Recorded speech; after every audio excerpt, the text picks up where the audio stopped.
Squeak! That is an amazing way to start this episode. Good evening, everybody, and welcome to the 221st episode of the Loose Screws podcast. I am your host, Nurgle. Joining me tonight are Commander Bloomingwind. Hello. Commander Grover Kiwi from Down Under. Hello. Commander Lark Shadow. It's February 15th, 2024. It's 33010. And last but not least, joining us from an extended tour of the subcontinent, Commander Teflon. Jesus, it's 3310. 33010. It's not 010. Who said that?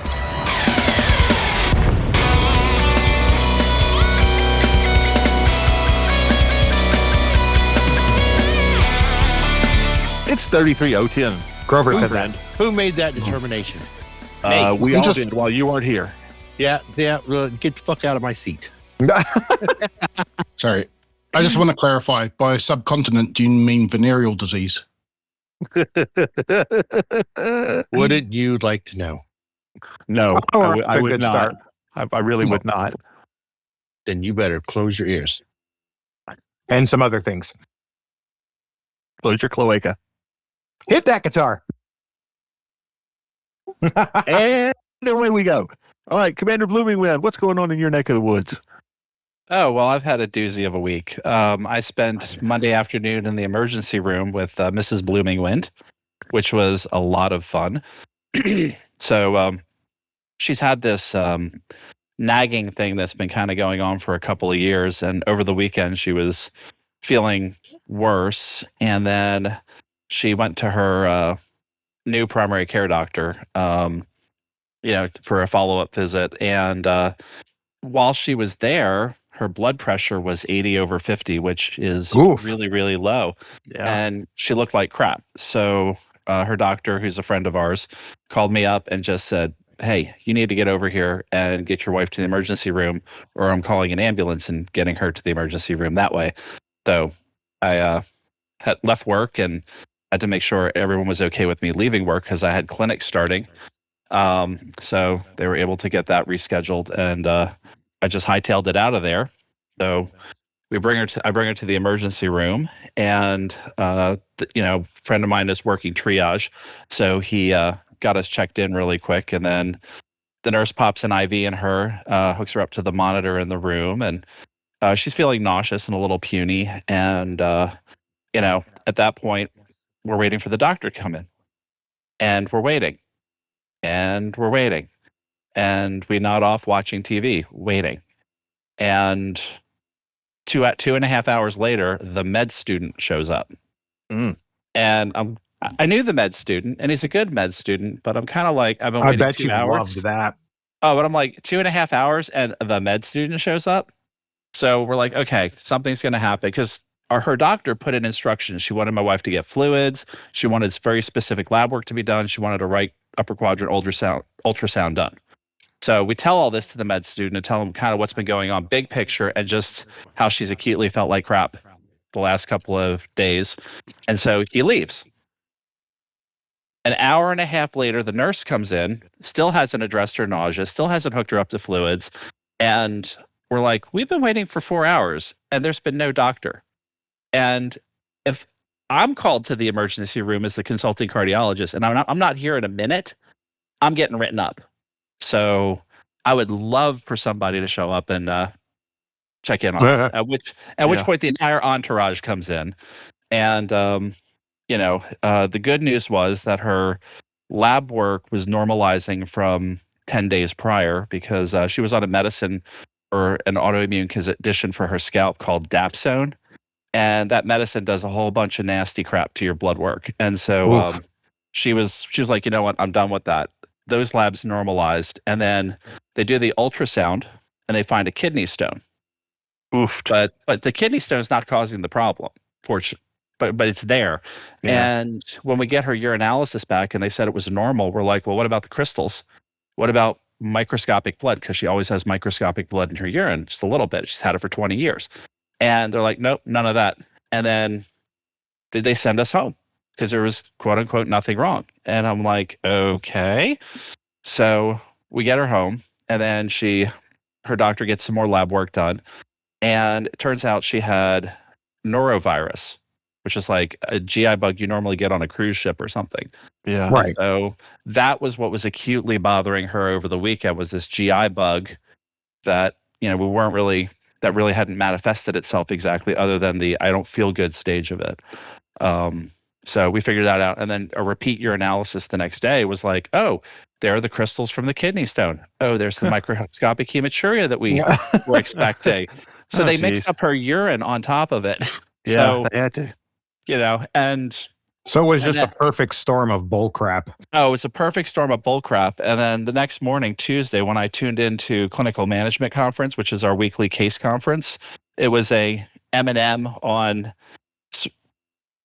all the problems going on in the ERs across America with them being overtaxed and being overburdened. And I'm sitting and watching this, and I'm like, yeah, you guys couldn't rub two nickels together. Come on. When I brought my wife in. So Back in my hospital days, because I worked at a level 1 trauma center, and it always amazed me that the people that would show up to that ER in varying degrees of, I just have a cold, and then turn around and complain about the 8-hour wait to even get back and see a doctor. It's like, did you not see the 400 other people that were here?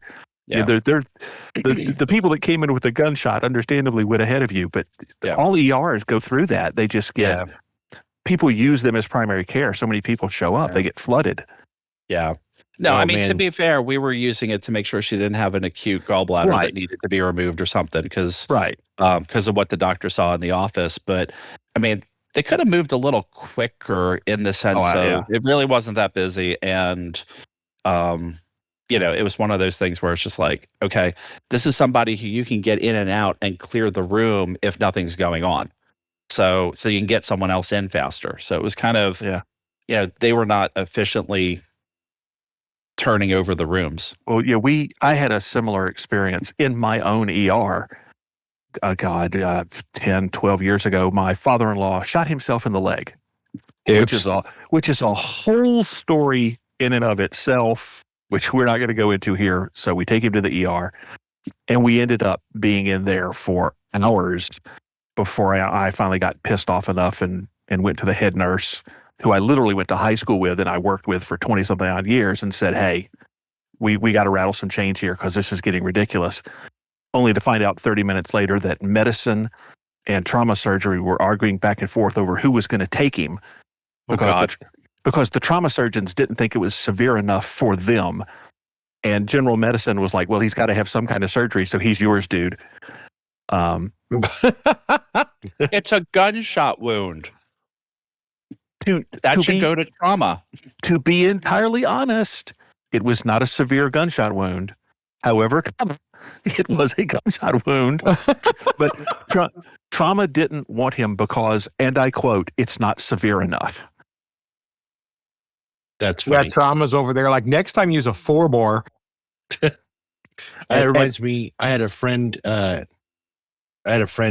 tell me one time about a ER visit he had. He said he ended up having like pneumonia, and his lungs were just filling up with fluid, and he was just like sitting there in the waiting room, and he was like just kind of like passing out, and then waking up and passing out.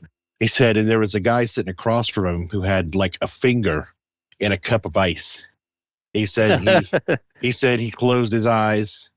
He said the next time he opened them, he said that the ice was water. Yeah. Oh no.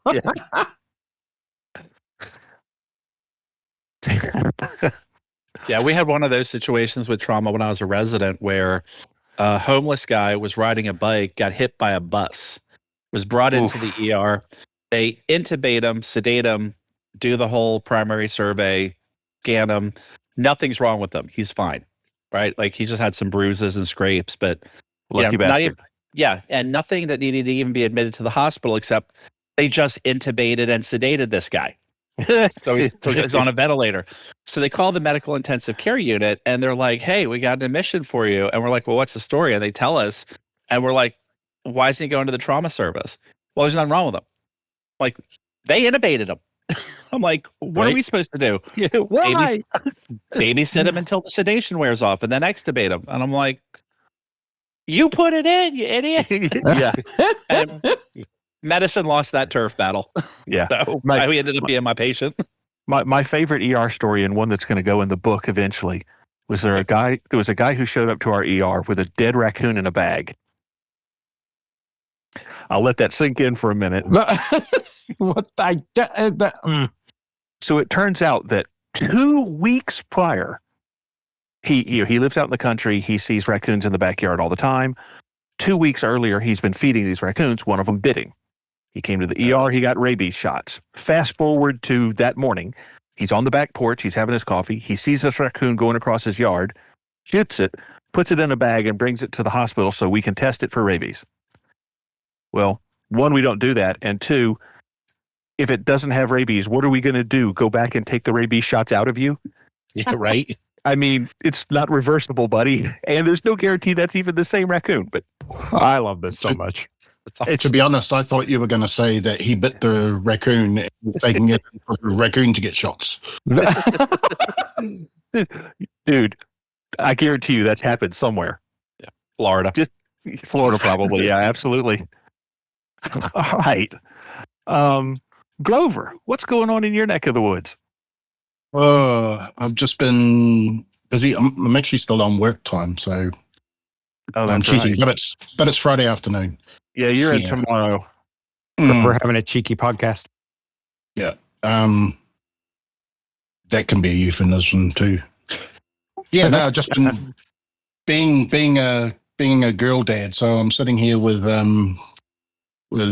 nail polish on my fingers after my girl decided to give me a spa yesterday. Awesome. Right before me and my wife went out for dinner. So I had glittery foundation or something on my face, and yeah, made a great sight. At least I took off the lipstick. Nah, that's awesome.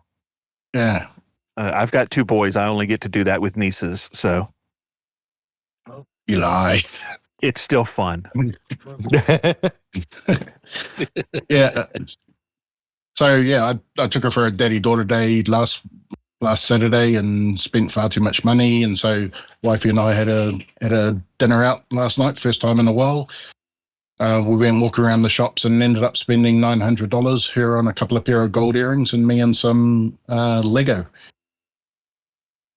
Damn. Yeah, so now I have to make sure I don't get fired for the podcast. Yeah, he ran up some bills there. He Well, what was says the on ratio? a podcast. So what was the ratio of gold earring to Lego? There's the Well, question.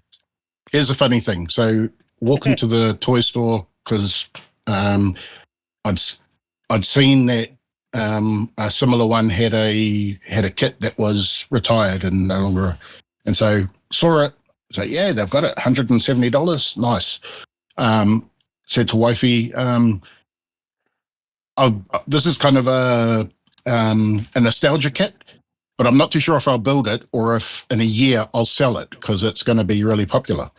And in fact, like I bought it for $170, and already those kits unopened for sale on our kind of eBay version for about $230 to $300. So I make money straight away. Yeah. So wait, what's it a kit of? It's the Galaxy Explorer, so the old Lego space kind of retro. Cool, yeah. Oh man! Oh, I that's love awesome. I never had it as a kid. Yeah, my cousins who were wealthy had it, and I always kind of lusted after it. So, yeah. And then we went walking. She went to to the department store. She found some earrings, some gold earrings, and then spent about $400 on gold earrings. So I said, well, since you've spent that, can we go back to the Lego store? And I bought that June ornithopter. Ooh, nice. Wow. Yeah. So tomorrow we've got no power in our house. Our power board's getting upgraded and modernized. So wifey's going to build a Lego Botanic set that we got for her for Christmas. Some flowers in it, and I'll be building the June ornithopter. Nice. Wow, that Galaxy Explorer brings back memories from a long time ago. Yeah. I had one of those when I was little, and So did I. my son has some of the pieces from it because my salvaged old Legos made it into his free build box. So Wow. I still have fragments of that Galaxy Explorer are in his box. Nice. Yeah, so that's me. Cool. All right, Lark Shadow, what's going on over there? Well, I never had the Galaxy Explorer as a kid, but I did make many a Wish.com brand style Galaxy class Enterprise out of whatever Legos I had available. It looks the same, but it'll only do about warp 1 and a third. So And a third. Yeah, the gearing is off. Yeah. yeah, it's a whole thing. You don't want to let Jordy see it. Yeah. Anyways,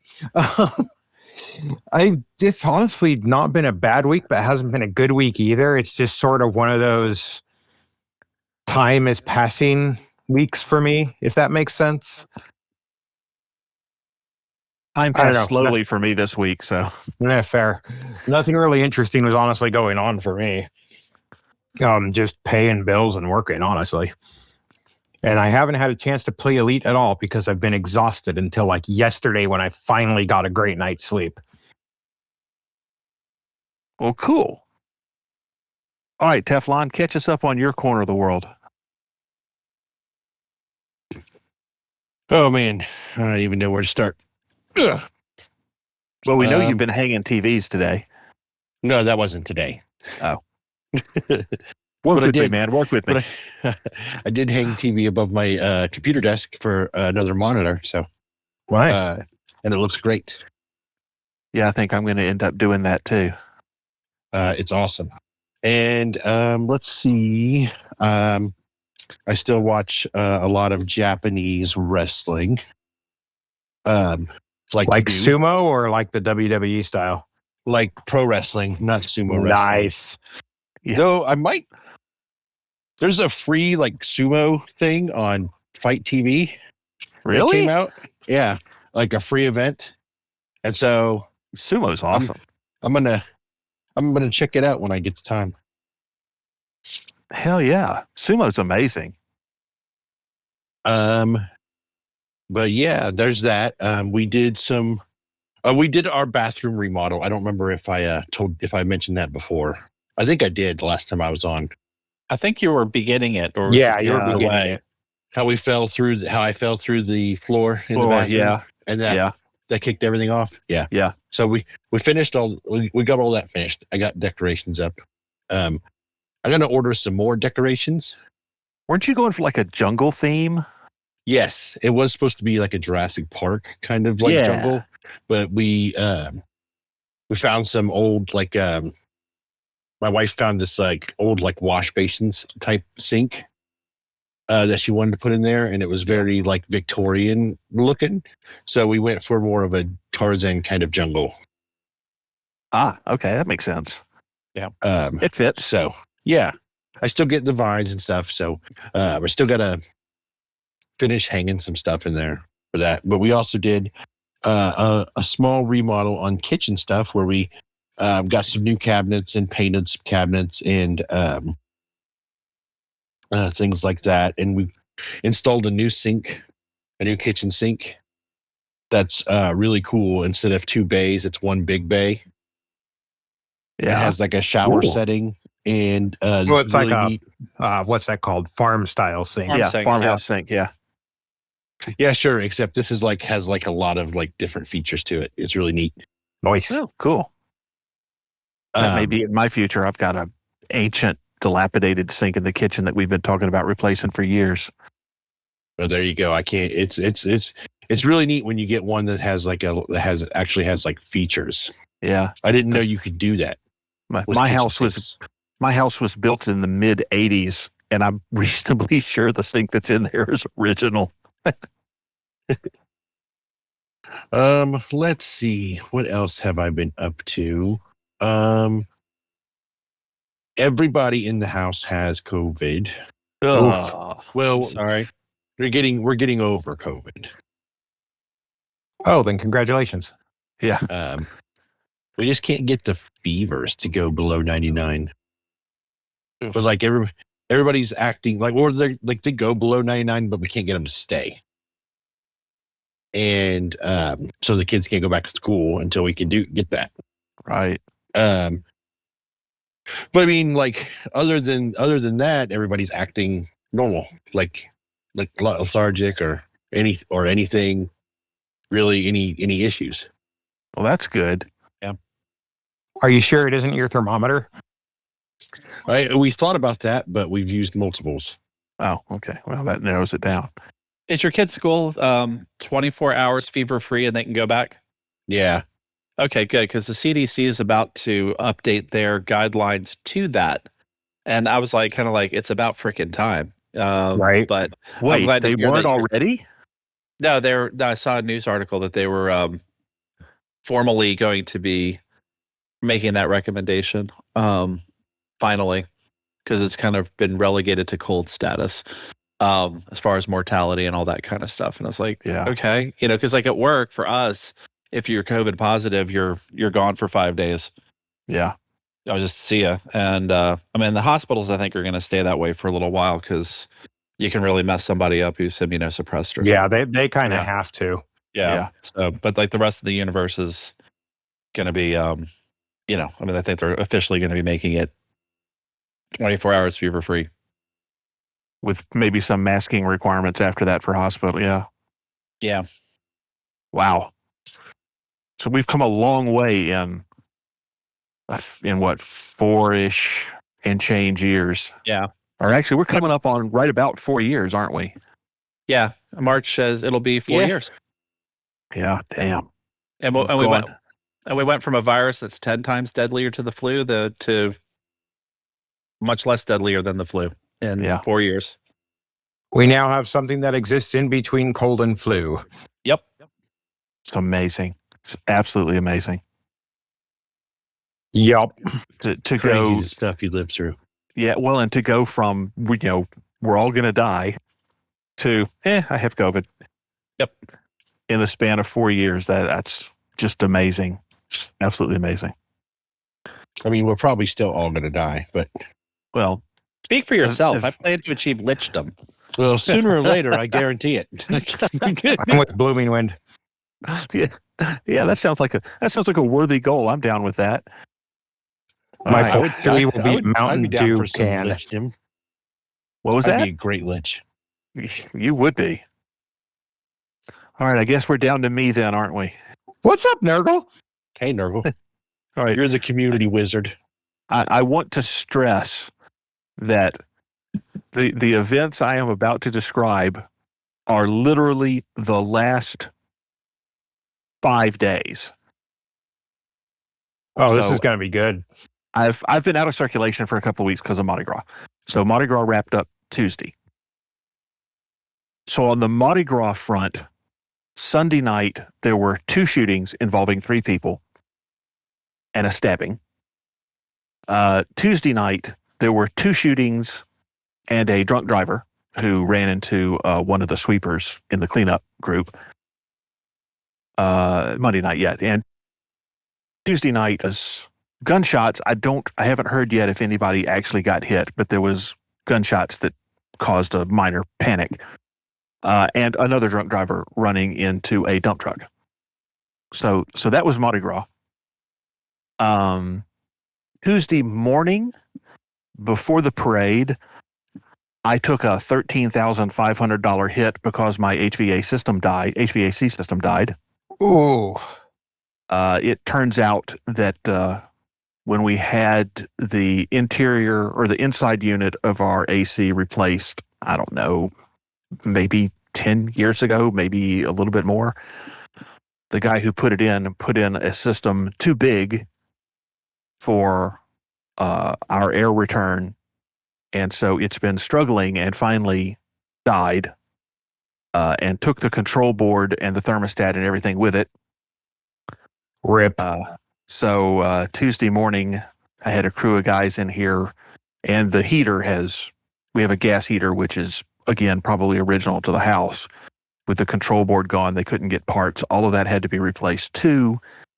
So yeah, new HVAC, nice digital thermostat, and a whole bunch of money that I did not have, which was fun. That was fun. Ouch.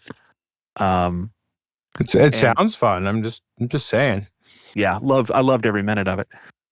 And my wife was calling me Monday while we were getting ready to start the parade because all of this was going on, and she was on the phone with people, and she's like, "This is how much it's going to be. What do you think we should do?" Well, it's not like we have a choice here. We're not going to roll into summer in Mobile, Alabama without air conditioning. I was going to say that the correct response to that is we burn to death in July. Exactly. I mean, it's not like we have a choice here. So let's do it. So that's going to be fun. But at least it's done now, and I probably should not have to ever worry about that again. At least that's what I'm telling myself, so I can sleep at night. And then Tuesday night, while I was at the parade, my wife went and met some people at an animal rescue, and I've got a dog. You have a co-pilot? Yes, I have an 8-month-old Australian Shepherd named Samantha. We're calling her Sammy. Pixar didn't happen. There are pics in Chig Chat. I put them up there when we started. I'm going to go look right now. And I have 7 cats and I have a dog. And there's a surprising amount of harmony in my house. Oh my gosh, she is so cute. She is such a birdie girl. Is she a miniature Aussie or no? I don't know. I mean, that's fair. They look exactly the same. So, but she's only 8 months old, so she's not quite full grown, but she's close. And I don't know. I don't know what the difference between a miniature and a full size is in terms of size. So a miniature is about the same size as like a Cavalier King Charles Spaniel, maybe a little smaller. Oh no, she's a full size then. Yeah, and a full size is like the size of a healer. It's like a dog. Yeah. She's that size. So she's a full size. And she's still getting adjusted because, like I said, we've had her since Tuesday night. She's actually getting along pretty well with the cats. She wants to get close to the cats. They're still not real fond of that. She got too close to one of them tonight, and she's got a nice cut on the side of her snout. She got stopped. See, the issue is she knows that the cats are the ones that are actually in charge, but the cats don't know that they're in charge of her too yet. So that'll come. That'll come. When we were talking to the people when we were still thinking about whether or not we were going to adopt her, because it's an animal rescue, so they're interviewing us, and they said, well, she's a herding dog. And some of them, the herding instinct is so strong that if they don't have anything to herd, they'll try to herd you. That's what my healer did when he was alive. And my response to that was, I have 7 cats. We can keep her busy.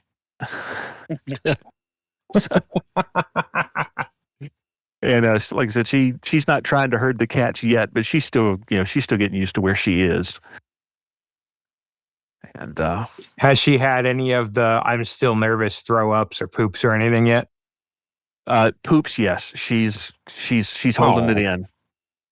So she doesn't. We've walked her dozens and dozens and dozens of times, and she just walks around with her tail between her legs, and then in the middle of the night, she comes slinking into the room like, I did something bad. Oh no. So my daughter does that.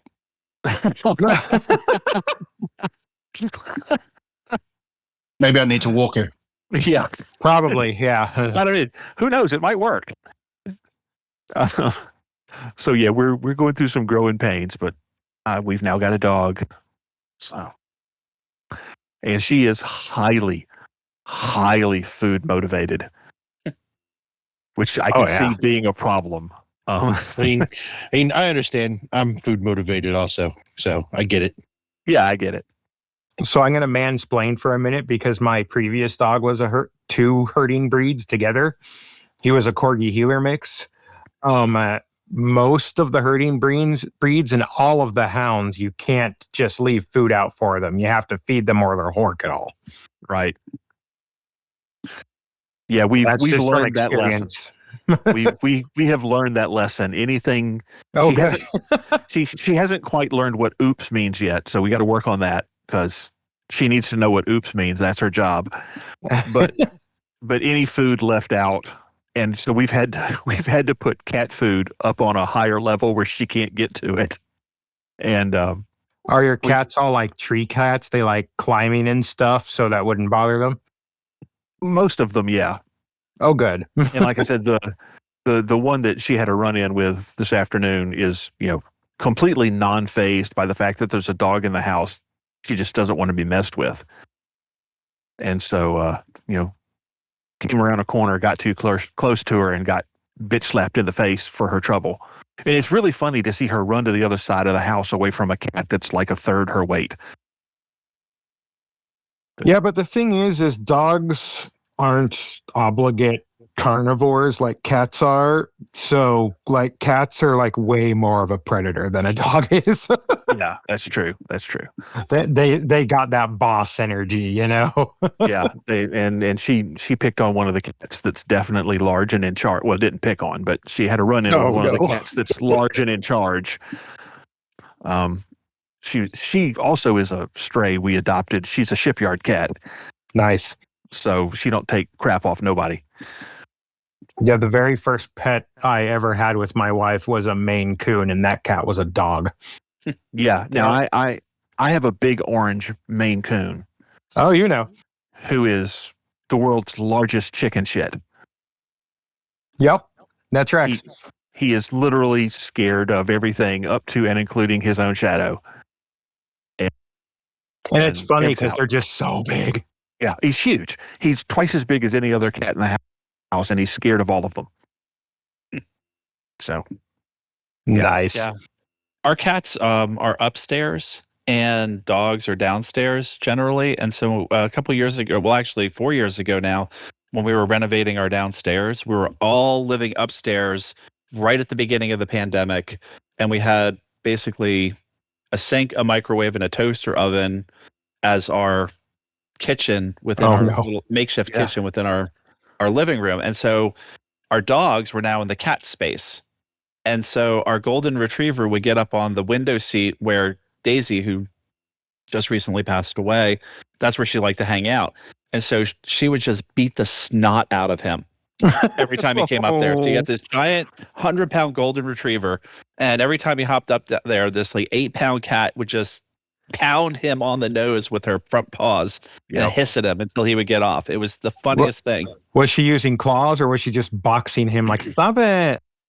She didn't have claws. Now, that might get some of our British listeners really angry at me or something, but she was fine with that. She really didn't care about not having claws. I mean, if she's an indoor cat, if she's an indoor cat, there's no risk there. Yeah. So, no, our cats were all indoor cats, and nice. So, and now Chubbs is beginning to actually explore the downstairs now that he's all alone upstairs. So he's been kind of pushing the limits whenever the Golden's asleep, which is fun. So, it leads to some interesting interactions. Yes. He was trapped in our closet in our bedroom because he managed to make it that far one day. I was afraid to leave it. Poor thing.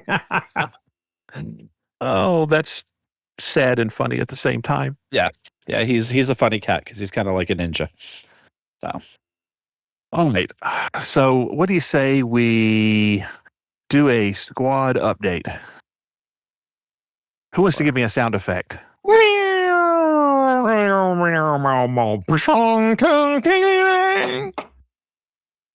Thank you. Squadron update.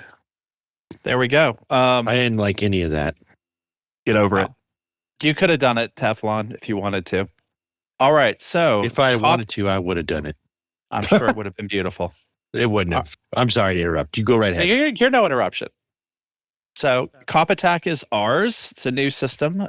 We just conquered it yesterday. Woohoo! The war in Graham continues, and we want to win it. There's an election in Calarum, and like all things Calarum, we're just ignoring it and eating popcorn. Good luck. We're expanding out of Qama, and we're anticipating landing in 5 Andromeda. So my vanity project continues. Adding to the collection. Yes. We want all the Andromedas. We're I trying. didn't know Elite was a deck building game. It is now. Yeah.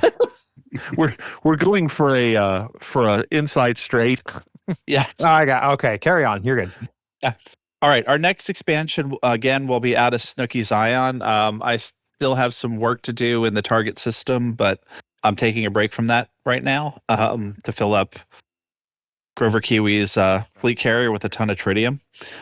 We need to raise our influence in Imiutli or something like that. It's got like 6% influence, so we need to get that up. And BD+67 which is one of our volatile systems that we control.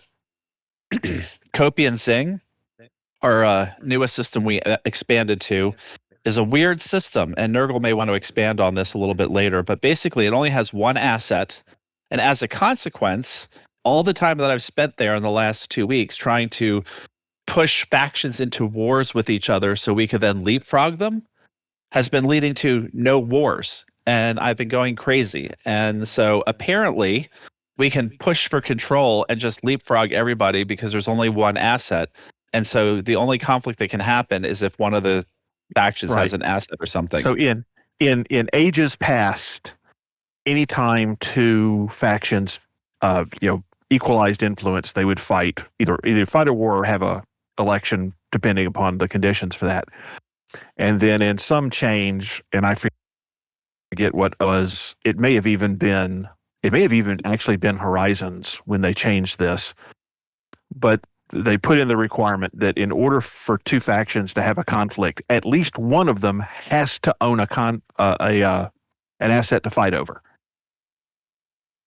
So if neither one of them controls anything, they just pass right by each other and they never have a conflict. It kept a lot of unnecessary conflicts from occurring around the bubble and locking things up. So they basically tweaked the BGS to where if there's only one asset, everyone in the system is like, eh. And I'll tell you, I've been doing this for a long time. This is the first system I've ever seen where there was only one asset, especially after Odyssey.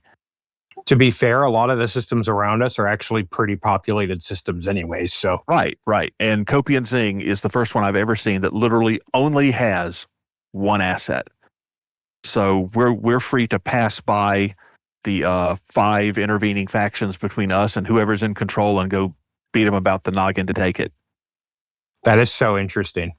Yeah. Yeah, it is. It was just really weird. I felt like I was just going out of my mind. And thankfully Nurgle saw my message and explained that to me the other day.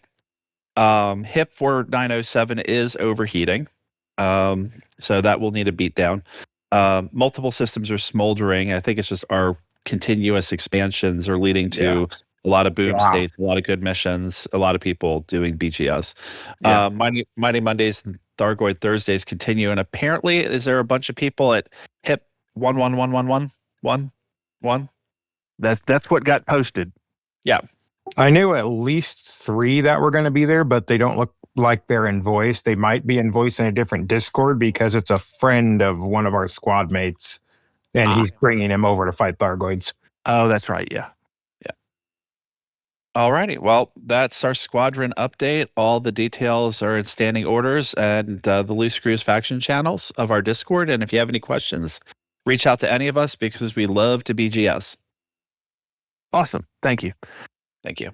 All right. So who wants to talk about today's Galnet? Crickets. All right, Well, Larry, I mean, go. I mean, I didn't read it, so I will. Hold on. Need to stop in space. So TLDR of the Galnet is that Palin and Ramtaw are working on some specialized torpedoes to take out areas of the Titan that might make it increase its heat, which might, who knows, make it explode, make it retreat like normal things do, make it go super Thargoid nova. I don't freaking know. All I know is I am all in on this. I don't care if it's a reused mechanic. This sounds fun. And I'm going to go out on a limb here and say, since the mechanic already exists for retreating megaships by blowing up their heat relays, that this is probably going to be the same mechanic, that it's not going to make them explode. It's going to make them leave. Man, I'm going to go for the long shot of Supernova Thargoid. he just shit right in your Cheerios. Right all over it, man. He didn't even care. I was on my way to lunch and he was a seagull. Like, there he is, bombs away. All right. Well, let me restore your faith. Once this goes live, how many memes are there going to be about stay on target? All And the memes will be stay on target. in the dark future of 33010, there is only memes. Except for memes that come from Blooming Wind. Those will be 2 torpedoes in the pink. And one in the stink. I had forgotten about that. Oh my lord. That's why you need to read the standing orders, because it's chock full of stuff like that. Well, I read them. I just forgot. Best goldfish, man. Best subtitle for standing orders ever. Stay on target. 2 torpedoes in the pink. Whatever you say, fat guy in an X-wing. Yeah, man. Cover me, Porkins. That should be the name of someone's ship now. Fat guy in an X-wing. I was going to go with Cover Me Porkins. No, that sounds too dirty. Exactly. Hence the basis of its appeal. Well, Cover if the me in asterisk gravy, out- Porkins. Hey, I have some standards, however low they may be. So the description of the CG said that this is a Guardian Nanite Torpedo. So Yep. are we entirely comfortable with releasing Guardian Nanites into the universe? I got one even better than that. I saw a post from one of my favorite elite tinfoilers on Reddit earlier today about how the Guardian Nanites are going to turn into the gray goo and destroy the whole universe. Well, Salvation is still out there merged with the Guardian AI somewhere. And what better to control nanites than a Guardian AI? I mean, hello.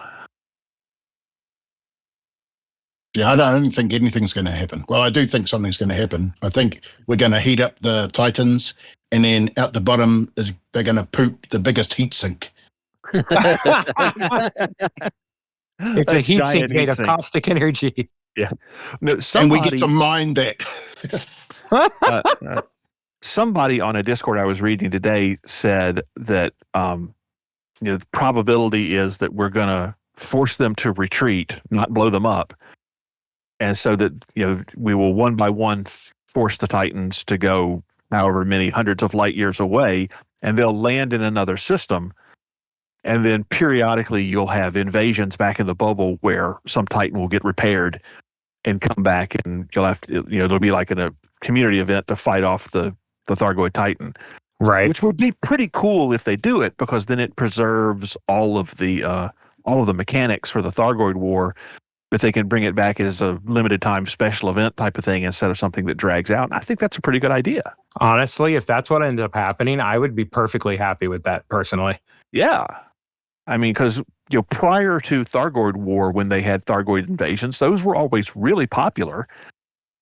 And, it's something that lasted for a couple of weeks or so until we fought them off. And it was, short. It was a fun event. Everybody loved it. And then now we're back to regular gameplay because you're not wearing out that game loop.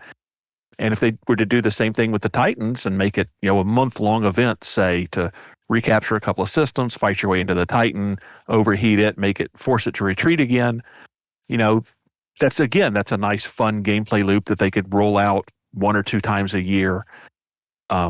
That would just be fun for everybody to participate in without overwhelming everything else. It'd be fun if they retreated to Desiat. I'm down. There was also speculation that they could possibly retreat to permit locked areas so that we can't interact with them. But wouldn't it be cool if maybe they retreated to a permit locked area and it unlocked that area? I'd be down. That would be great. And then you could have like Thargoid power play just going on out there as they slowly, take over some section of space. Yeah, as they try and creep back towards the bubble, but from a little bit of a distance this time. Right. Because I'm down. As soon as they made the announcement that the major feature update was going to be power play, my response was, of course it is. They just did a whole thing with the Thargoid War where they were basically testing new power play mechanics. Because how many times during the last year of the Thargoid War were we on the podcast talking about how this would be great if they implemented some stuff similar to this in BGS and or power play, some of the mechanics. So seems like that's what they were thinking all along. I didn't actually read the Galnet, but I just previously watched the Galnet update, Witherspoons and Beetlejuice, and they were talking about something about them all having to go off at once. Oh, so that's the thing Canon is doing. Yeah. It wasn't about cannons like setting off all the Guardian things, but they were talking about No, they were talking about the idea of doing a simultaneous attack on all of the Titans at once, with as sort of the plan. So when I read that in the Galnet, the way I imagined it is what they would probably do is create 8 simultaneous community goals or of some form or something, and with the purpose of using this mechanic to force the retreats, and hoping that they could motivate enough pilots to do enough of these heat vent torpedo events to force all of these to retreat simultaneously so that they can do their storyline, whatever's next. And whether it involves a Guardian or type thing, or it involves them moving to some other area of space to create a new mechanic for it, who knows? Or ground invasion. I'm waiting for ground invasion. I think it's a missed opportunity if we don't have Thargoid ground combat. Lark Shadow, you've turned off your targeting computer. What's the matter? Screw you, that's why. But yeah, I mean, I think, and I know we've said this before, and we're kind of beating a dead horse here, but if you've gone through all the trouble to have Odyssey where you have on foot, and then you did the Thargoid War after you launched Odyssey, it is a real missed opportunity not to have ground Thargoid combat, to mix your big cinematic war with your brand new on-foot update. I think is a missed opportunity. Well, of course it is. And I think it is an opportunity they're going to miss just because of things that happened within the company at the same time. And that's a very good point. It just ended up being unfortunate timing, if you ask me. Between the struggles they had launching Odyssey, which kind of pushed everything back, and then the internal corporate troubles, it may have been that was their plan, and they've just never been able to get to that point. Yep. Which still means it's a missed opportunity. That. Yeah, it's still a missed opportunity, but it's possibly an understandable missed opportunity. Exactly. Yeah.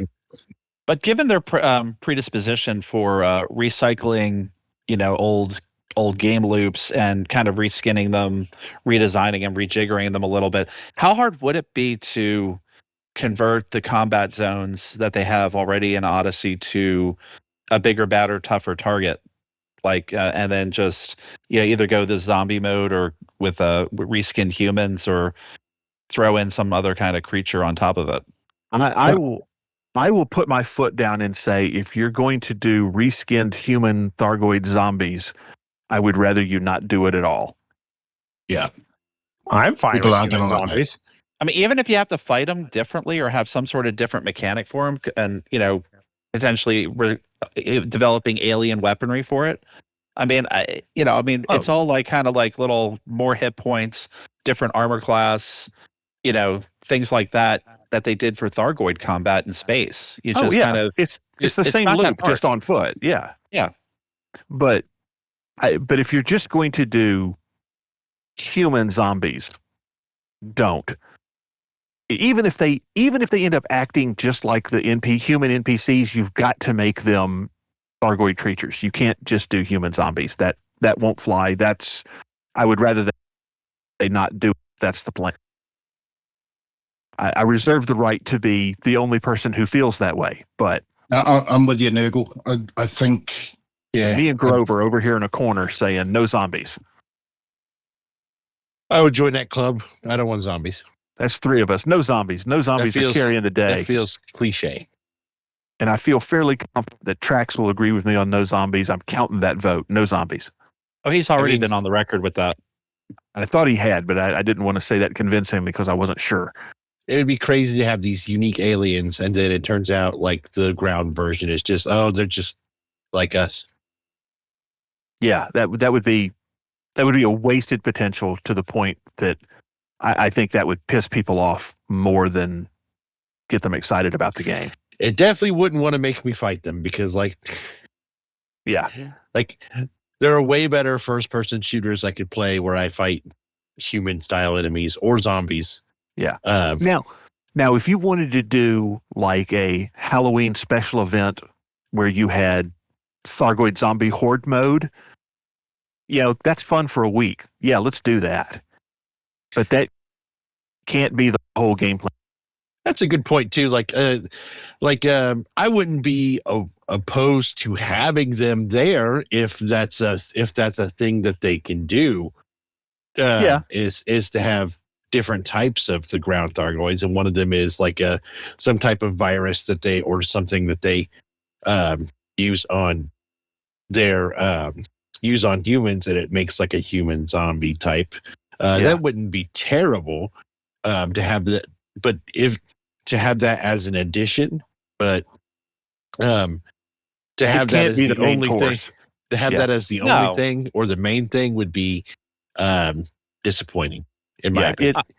I'm just more disappointed that they've set the table for, the whole, they've kidnapped people, we've done all this infection control, and we're waiting for like the chest bursters to happen or something to happen with them, and they don't do anything with it other than, oh yeah, they're quarantined, nothing bad happened, it's all good, and that's it. I mean, I think the chest bursters are going to come after the Titans retreat. Yeah. It's going to be like good thing we solved all those problems. And then it's hello, my baby, hello, my honey, out of your friend's belly. I understood that reference. There have been storylines that we thought were going somewhere that just kind of dead-ended before. So it's entirely possible that all the storylines with the people rescued from Titans being in quarantine is just a red herring dead end. Or am I the only one who thinks that way? I think it could be, but I mean, I'm still thinking some of the changes that they've been talking about in the political spheres are a run up to this PowerPoint or PowerPlay 2.0. Oh, definitely. Yeah. No, but like when I brought it up like a year ago, and I was like, oh, they're setting the table for new players in PowerPlay. I mean, I was mocked and I was scoffed and I was all the other things that people do. Well, but you're crazy. I still firmly believe that all they're going to do is change the faces on Hudson and Winters in terms of the actual power players. You're not going to see new factions, and you're not going to see changes in that. I just don't see them doing that. What's going to change is the mechanics of how power play function in some way. I think you might see a split in the Federation.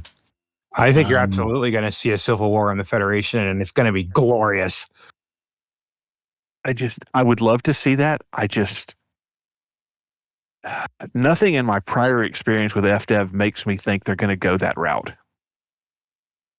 Because they I don't want to say lack the creativity, because that would not be the correct way to say it, but they don't think that way about the storyline. You follow me? Yeah, I see what you're saying. No. But I mean, we never thought PowerPlay 2.0 would come either. That's very true. Very true. And they've at least appear to have turned over a new leaf in terms of communicating and letting people know what's going on, which is great. Everything they announced for the coming year, I think, is wonderful. The devil is going to be in the details with how all this stuff comes out. But so far, they're off to a really good start, and I hope they continue with this.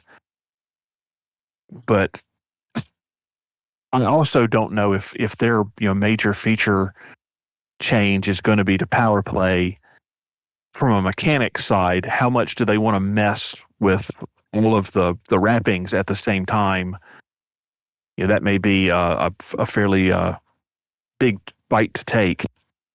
True. Yeah, they might have been doing a lot of this for a long time, and like with the current storyline around the earthquake, and but nothing to see here. We don't need anything. Like, there's no reason for them to put that in Galnet if nothing's going to come of it. So, well, but they've done that before. There have been, oh, by the way, storylines in Galnet that never really went anywhere. I do agree with you that this feels like something bigger, but I want to put it out there that they've done that before. Yeah, I feel like it honestly, to me, and I know this is a long shot, at least according to you guys, I think it is setting the table for an actual civil war in the Federation between Winters and Hudson. I would love to see that. As would I, because I would just start shooting at both of them for the lulz. Well, and because this brings us to a bigger point about power play and what the opportunity is here with restructuring power play. Because one of the biggest complaints about the current power play system is that there is no incentive for the various power play groups to fight each other. The way command points are structured for control systems, all of the good systems are already taken. They're on lockdown. The intervening spaces are full of systems that literally hurt you to take over because they take more command capital to maintain than they generate. So, and the actual structure of how power play works makes it very difficult to fight any type of control conflict. So all of the functional parameters of power play are have landed in such a way that it's disincentivizing power versus power conflict. Now imagine a bunch of bullcrap happens in both the Empire and Federation, and suddenly all these leaders do have a reason to just fight, a la Thargoid war mechanics. See, and that's why I'm really hoping, why I insist that the whole Thargoid war has been a test of new power play mechanics. Because if they can use some of the way for expansion and fighting off, use the Thargoid invasion mechanic, alert system and invasion mechanic, and being able to fight things off, maybe even having conflict zones along the contact line where you can go and do power play combat, that would be awesome. And it would incentivize people to participate in that. It would make the whole power play system more dynamic for people to engage in and be a bigger part of the game. Thoughts? Sorry, I was blowing up an anaconda in my Viper Mark IV. It'll definitely I think make BGS very interesting because if you have a much more dynamic power play system going on, it's going to definitely potentially have the potential to affect what's going on with native factions in those systems where the things are going on. Yeah, yes, like as a corporate government type, Loose Screws Network suddenly has a vested interest in not only remaining allies with Li Yongri, but in fighting for their cause to help keep our own space safe as well. Right. Correct. And there's got to be some way we could potentially at that point also spread the good word of corporate governance. Exactly. Yeah, to there you go. some of these other places where that they're not. Right now we're stalemated in a lot of different directions because we don't want to disrupt power play because we're friends with these people. Right. It has to incentivize not necessarily conflict, but at least a more dynamic universe where things are at least constantly changing along the edges. so that there's engagement and there's things for people to do that actually have a meaningful impact as part of that engagement. I just had a fun thought. What's that? Let's say, killing a clipper now. You're welcome, Trax. Let's say that we are right about those are the mechanics coming to power play, blah, blah, blah, blah, blah, all down the line, right? Okay. Here's a fun question. What does that do to Colonia? Well, there's no power play out there. So probably might nothing. there be after the fact? That's my question. Ooh. Because suddenly the Colonia Council can become their own power because they're the only ones out there. Well, you'd have to, in order to make it interesting, you'd have to put a second power of some kind out there. Exactly. It'd probably be pirates of some sort because, Colonia. But that would be interesting. I'm just floating that out there because, that would make Colonia very interesting. And what if later down the road we took, again, the existing Thargoid war mechanics, soon to be probably the power play mechanics, and took that to a smaller level and used those same mechanics as a way to expand into currently unoccupied systems? Exactly, a la new mechanic, a la maybe making outposts and stuff. Right. So, if you had, say... It all does tie together nicely when you think of it that way. Right, because all of the mechanics can be used... And there's your end game to do right similar there. things, right. And you would have to make it really, a big deal to push some system into, I'll call it colonization, because in the game files for system states, there is a system state for colonization. It's unused currently because there's no such thing as colonization. Mm-hmm. Like they thought of it forever ago and it just got shelved for whatever reason, and now here we are. So what if down the line there is a method similar to the way we expand systems now, where you could push a system into a colonization and it would go to a nearby unoccupied system? Condition must achieve 90% influence in the system. Well, it would. I am not a fan of the current influence system. I think that they need to adapt more of the power play model for the BGS, where you do specific things to push a system into expansion, even to the point where you would prepare a target. Yeah, exactly. So that it's not just us. Pump your influence up and it's going to go somewhere, so that there's more strategy involved, and make it harder to do. It needs to be, it's ridiculously easy to force an expansion now in a lot of places. And I think they need to put the brakes on it and slow it down and make it more of an intentional process. And again, they've already established in the Thargoid War a series of mechanics that could be used to do that. Yeah, the attack, save, cooldown, or conquered, cooldown, all of that stuff. Yeah, and you could set these up like mini CGs where you're delivering goods and, or moving in people with special missions, that you could set a special condition that is independent of influence, where you could create like a colonization or an expansion. And then influence just becomes who's in control of the system. Yeah, exactly. It's not kind of the overall mechanic for BGS. I'd still be okay with that because it's still fun. Yeah, it makes it much more interesting. It makes it much more of a thinking and planning and strategy game rather than a just pump the numbers up over here and let it go. Because I've always been a big fan. I don't like random expansion, because even from a simulation perspective, you wouldn't have random expansion from a system. There would always be a plan. This is where we're going to go. Oh, sure you would. With the size of the bureaucracies in a space game like this, they would be expanding, and then the paperwork would end on someone's desk, and you'd be like, there. Yeah, you do make a decent point. But again, I've always wanted that to be more of a conscious, directed effort rather than just something that randomly happens when you pump up the influence. Right. And I want there to be work on the other end that, much like the preparation function that's part of current power play, to move that to the BGS where you prep a target system for where you're going to go. Yeah, that would be fun. Yeah, I think that's a needed change. Now, whether or not we actually see it is an entirely different question.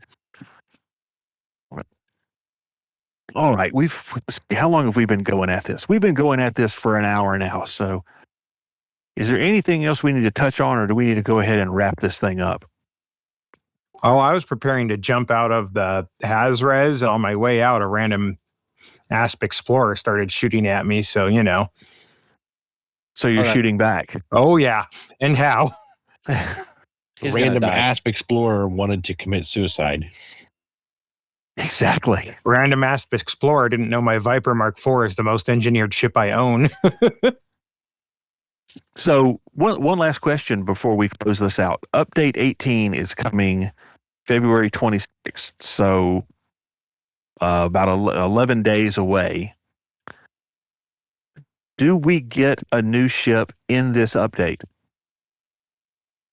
I'm taking the under on that. I don't think the Python Mark II will come in this update, but I think it will be part of like update 18.01 or something. You know what I mean?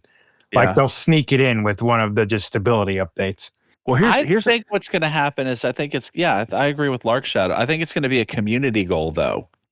Ooh. Where it's like we're going to get like some sort of Falcon de Lacy is, seeking, all sorts of materials, Yeah, see, that's where I was headed.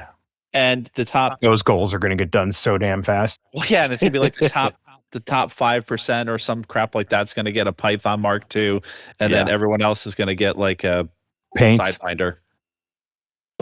But that'll make it available so that other people can go and buy it. Oh yeah. So all I'm saying is if they make that a community goal, it's going to be Falcon de Lacy announces and it's done. It is complete. Yeah. Big question is, they said they're going to release 4 new ships, variants of existing ships. So actually 2 questions. One, do they do those all 4 at the same time, or do they spread it out? I think it's spread out. I hope it's spread out. Individual community goals for each of them would be awesome. And if I had to put money on it, I would think that the next variant we are going to get is going to be from Lakon. And it's either going to be a bigger, more civilian version of the C series or a branch off from the Type 7 to make it more combat oriented. How many manufacturers are there? About 5 or 6. I believe 6. Is it that many? Yeah. Falcon de Lacy. I'm doing this from memory. Bear with me. Feldkruger. Falcon de Lacy, Lakon, Zorgon Peterson, Gudamaya, Feldkruger, Core Dynamics. Core Dynamics. Oh yeah. All right, so but Zorgon Peterson are like the Lexus of Falcon de Lacy. It's like the luxury if line. Falcon de Lacy is Kia, then Zorgon Peterson is Hyundai. So I'm going to go out on a limb here and say there's not going to be a new Solid Kruger ship because those are all liners. I hope there is a new Gudamaya ship and it's medium. Yeah, I don't think there's going to be a new Gudamaya ship. Honestly, I'm kind of on your side, but I'm like just barely over that line. Does that make sense? Yeah. I mean, I hope there is too, because I love the Gudamaya ships, but I don't think there's going to be. And that's because that leaves 4 manufacturers. And you could have a variant from each of those 4, each one getting 1 variant. Well, some of those are owned by others, like it was said, Falcon de Lacy owns Zorgon Peterson. Right, so I don't think we'll see a new Zorgon Peterson. Since there was always talk of a mini Mamba. Maybe that's what the Python Mark II is. Who knows? I mean, it might be. Well, see, so that's my worry. Yeah, that leads me to my next question. So we know the Python Mark II is going to be one of the 4. What are the other 3? One of them has to be Lakon. Which one Well, it yeah, is but- on but Lycon, what I is don't it? know. The question is, what is it? Yeah. Panther Clipper. As for the other two, I have no idea. Well, I Panther have a Clipper. strong Okay, suspicion. Dubs. No, and I'm glad he said that because that was something I wanted to talk about. I have a very strong suspicion that one of the variants is going to be a variant of the Type 9 that's going to be called the Panther Clipper. Wouldn't that be freaking hilarious if that was the very last one? Or maybe a variant of the Anaconda, but I think it's going to be a variant of the Type 9. And all it is they took a Type 9 and smashed another Type 9 into the back of it and called it a day. Right, yeah, it'll be like mirrored Type 9s or something. Maybe put some wiggly wings on the side from the keel back. It'll be big and slow and handle like a pig stuck in mud and just have a metric ass ton of cargo. And Big everyone and will fly slow it. and stupid with a huge ass. Yeah. It will be absolutely useless for everything except cargo and not extremely useful for that because it'll have a jump range for shit. It'll be a shipping crate, is what it is. Yeah. In space. Yeah, here's my worry with all of these because they're doing variants of the ships, and I just worry that they've had so few resources to develop the stuff that we're actually going to get the same cockpits. Oh, that's fine. Oh, I'm sure we will. I'm sure the cockpit view, I mean, one of the reasons they're doing variants is because it doesn't require a lot of resources. They don't have to draw a lot of new things. Right. They're basically they're rearranging the internals, which are entries in a database, and then they're putting a new skin on. So the only real assets they have to develop are the new externals. Type 10, go! And that's, I mean, and yes, people are going to say that's the lazy way to add new ships, and that is a completely valid statement. However, Qama is still new ships, and there is nothing wrong with getting new ships. Yeah, I'm like, don't care new ships. That's where I'm at. I don't care at all that they are variants of an existing ship. I'll take it, and I'll be happy about it. I still want them. I still want them, exactly. Don't get me wrong. I want completely new ships too, but hey. I mean, the other thing that I would like to see is if they could kind of, show a little love to the lore. And I don't know how much memory other than David Braben in the, as far as their programmers go. But, there was a boa back in the original. Yes. And there was a mission that you could unlock. And that mission you could unlock was going to try to find it was a test ship. It was a experimental ship that was called the Constrictor, and it was a combat ship, and it was really cool. And it was probably the hardest fight you have in the game to defeat it. And I mean, if they basically had a Constrictor, that would be really great. So if they had a Constrictor, would you say that would be a Cobra Mark V or a Viper Mark V?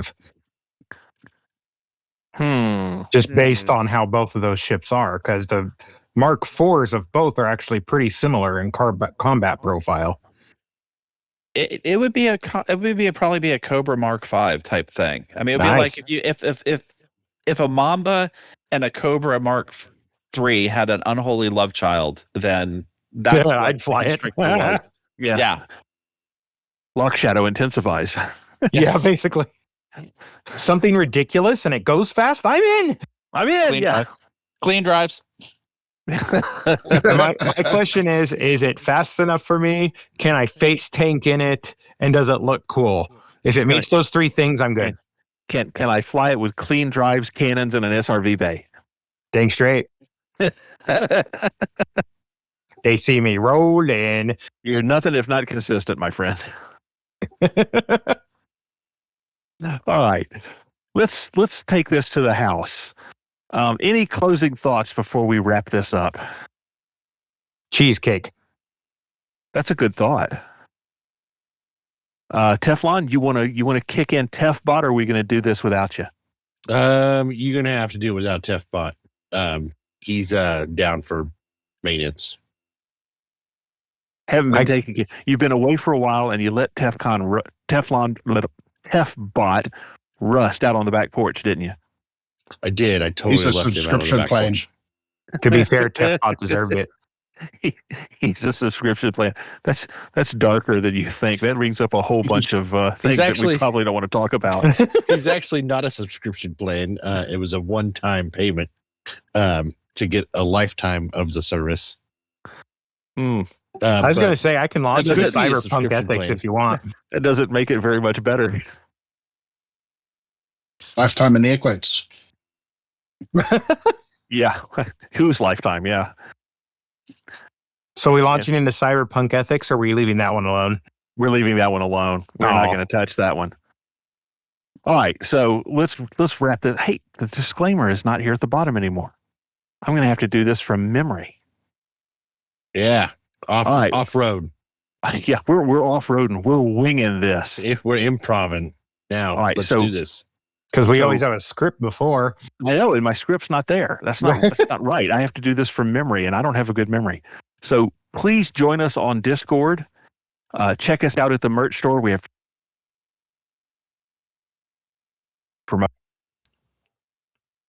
cups and other things that aren't breaking up when they try and talk on Discord, like sometimes happens to Nurgles.